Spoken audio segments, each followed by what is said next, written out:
नमस्कार, मैं उसानी और आप देख रहे हैं एमटीएन न्यूज। गुरुवार को पटना के नामी पारस अस्पताल में उस वक्त अफरा तफरी मच गई जब ऑपरेशन के बाद आईसीयू से कुछ ही दूरी पर बक्सर के कुख्यात गैंगस्टर चंदन मिश्रा की दिन दहाड़े गोली मारकर हत्या कर दी गई। लेकिन इस मर्डर से भी ज्यादा खतरनाक वो साजिश जो शायद अस्पताल के अंदर से ही शुरू हुई थी। चंदन मिश्रा के परिवार का गंभीर आरोप ये है कि यह हत्या अस्पताल की मिली भगत से हुई है। अस्पताल में कैसे 5 लोग हथियार लेकर घुस सकते हैं? उन्हें कैसे पता चला कि ऑपरेशन कब हुआ, किस फ्लोर पर शिफ्ट किया गया और मरीज किस कमरे में है? अगर अंदर से किसी ने जानकारी नहीं दी थी तो क्या ये मुमकिन था? अब बात करते हैं पारस अस्पताल की सिक्योरिटी सिस्टम की। ये वही अस्पताल है जो खुद को हाई लेवल मेडिकल फैसिलिटी बताता है। हर कोना सीसीटीवी से लेस है। हर एंट्री पॉइंट पर गार्ड्स तैनात रहते हैं। मेटल डिटेक्टर लगा है। गार्ड्स के पास वॉकी टॉकी होती है और विजिटर के लिए पास बनाना अनिवार्य होता है। लेकिन गुरुवार की सुबह 5 अपराधी इमरजेंसी गेट से अंदर दाखिल होते हैं। वो सीधे सर्विस रूट से होकर सेकेंड फ्लोर तक पहुंचते हैं।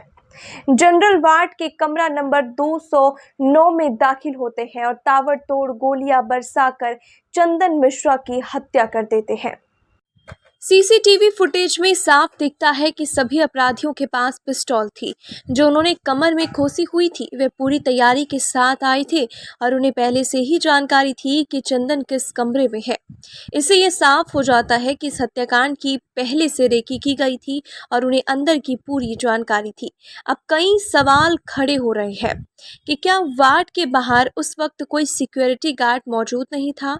क्या इमरजेंसी गेट की सिक्योरिटी नाकाम रही? क्या सुबह के वक्त जानबूझकर गार्ड की संख्या कम रखी गई थी? और सबसे अहम सवाल ये है कि क्या अस्पताल का कोई कर्मचारी अपराधियों का लाइनर था?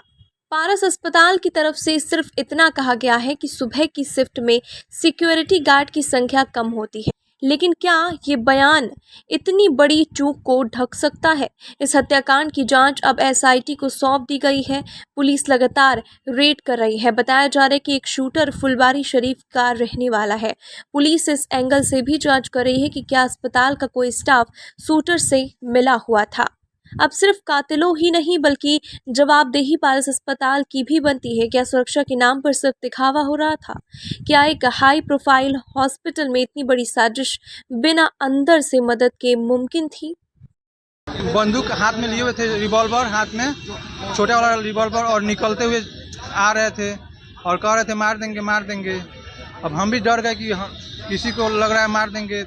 हमारे भी यहाँ पे गार्जियन भर्ती हैं, अब मेरे परिवार भी आया है, तो सब कोई डर गया कि कोई भी यहाँ पे सुरक्षा व्यवस्था अच्छा नहीं है कि किसी को मार सकता है। वो सब कोई यहाँ का पब्लिक डर गया। कितने बजे की ये घटना घटी? सुबह में घटा है। सुबह में कितने लोग क्या देखा? मैंने देखा, निकलते हुए देखा, अंदर घुसते हुए नहीं देखा। कितने की संख्या में सर?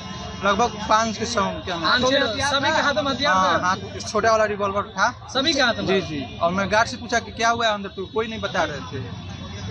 गोली की आवाज सुनाई दी थी? नहीं, मैं नीचे था, ऊपर नहीं था। आपके पिताजी एडमिट है? हाँ, मेरे पिताजी एडमिट है। कितने बजे? यहाँ पे मेरे परिवार वाला भी डर गए कि क्या, हाँ, जैसा माहौल खराब था कि क्या हुआ है। मेरे पिताजी से मिलने भी नहीं कोई दिए कि उस समय मैं जा रहा था देखने के लिए, तो नहीं जाने दिए। आप लोग जा रहे थे तो सिक्योरिटी रोक रही थी? हाँ, अभी यहाँ पे ऐसा व्यवस्था है कि किसी का गार्जियन भर्ती रहता है तो उसके परिवार वालों को कोई जरूरी रहता है तो मिलने नहीं देते हैं। वो एक टाइम बना है कि उसी समय मिलना है। अच्छा, आप एक बात बताइए, जब अपराधी बाहर निकले थे तो हथियार लहराते हुए जा रहे थे? हाथ में था। बाइक कहाँ लगाए हुए थे वो लोग? वो बाहर निकले, पैदल ही चल रहे थे बाहर। हथियार लहराते हुए बाहर निकले हैं? हाँ। कितने लोग थे? कितने अपराधी थे? लगभग 5 की संख्या में थे। क्या नाम हुआ? राज्यपाल महोदय बच क्या गया, अंतिम किल साबित हो गई। पारस 11 फोर्स 6 अपराधी आता है, हमारी बहनों को धमकाता है, नर्स को धमकाता है, डॉक्टर पे तानता है और गोली मार के चला जाता है। 9 हत्या पहले ही हो चुकी है, मेहता जी की, वो बुजुर्ग बीजेपी की, मोटरसाइकिल वाले की, मिश्रा जी की, बैंक वाले की, रमाकांत जी की। रमाकांत जी के पूरा परिवार असुरक्षित, उनके परिवार अभी मिले। हम लोग सीबीआई इंक्वायरी का मांग किया, खेमका जी का सीबीआई इंक्वायरी का मांग किया। तो अब तो कुछ बचा नहीं, अब तो सारे यूथ कह रहे हैं कुछ नहीं है, मर जाएंगे। अभी सारा यूथ कह रहा था बच के क्या करना, अब तो कोई फायदा नहीं है। तो अब नीतीश कुमार जी की तो सरकार है नहीं, शैडो सरकार चल रहा है। नीतीश कुमार जी के पदाधिकारी और बीजेपी, तो सरकार तो बची नहीं। नीतीश कुमार जी होते तो उम्मीद करते, इसलिए हमने कहा कि राष्ट्रपति शासन के अलावा कोई रास्ता नहीं बचा। अब पूरा का पूरा बिहार दहशत में है, पूरा का पूरा बिहार असुरक्षित हो गया। दुखद दुर्भाग्यपूर्ण है। इस तरह की घटनाएं, हर हॉस्पिटल की अपनी सुरक्षा व्यवस्था भी होती है, और इस तरह की व्यवस्था में जो भी इस तरह की घटना को अंजाम दे रहे हैं वो बचेंगे नहीं। सख्त कार्रवाई होगी और पूरी तरह से इस मानसिकता को कुचलने के लिए सरकार कठोर निर्णय लेगी। यहाँ है चंदन मिश्रा, जो इस समय पे जेल से पैरोल पर आया हुआ था अपना इलाज कराने के लिए, और संभवतः उनके आपसी अंदरूनी गैंग के मामले में, या जो विरोधी गैंग है उनके द्वारा यह घटना कारित किया गया है। तो यहाँ पर अपने इलाजरत थे, और उसमें उनके कुछ जो अपराधी आए हैं उन्होंने यहाँ पे आके कई गोली उनको लगी हैं। अभी वर्तमान में इलाजरत है, और जो डॉक्टर्स अपना बेस्ट कर रहे हैं। अभी जब तक डॉक्टर्स डिक्लेयर नहीं करते तब तक हम इसके बारे में स्पष्ट नहीं कह सकते। अभी जब तक डॉक्टर डिक्लेयर नहीं करते हैं तब तक इसके बारे में कह पाना संभव है। कई गोलियां लगी हैं, ये कितनी गोलियां लगी हैं ये डॉक्टर ही स्पष्ट कर पाएंगे। बक्सर जिला के एक दुर्दांत अपराधी चंदन मिश्रा, इनके ऊपर हत्या के दर्जनों केस दर्ज थे, और इसमें एक में ये सजा याफ्ता भी है। इनका ये इतने दुर्दांत अपराधी थे कि इनको यहाँ बक्सर से भागलपुर जेल ट्रांसफर किया गया था, और ये इलाजरत होने के कारण इनको पैरोल पे दिया गया था।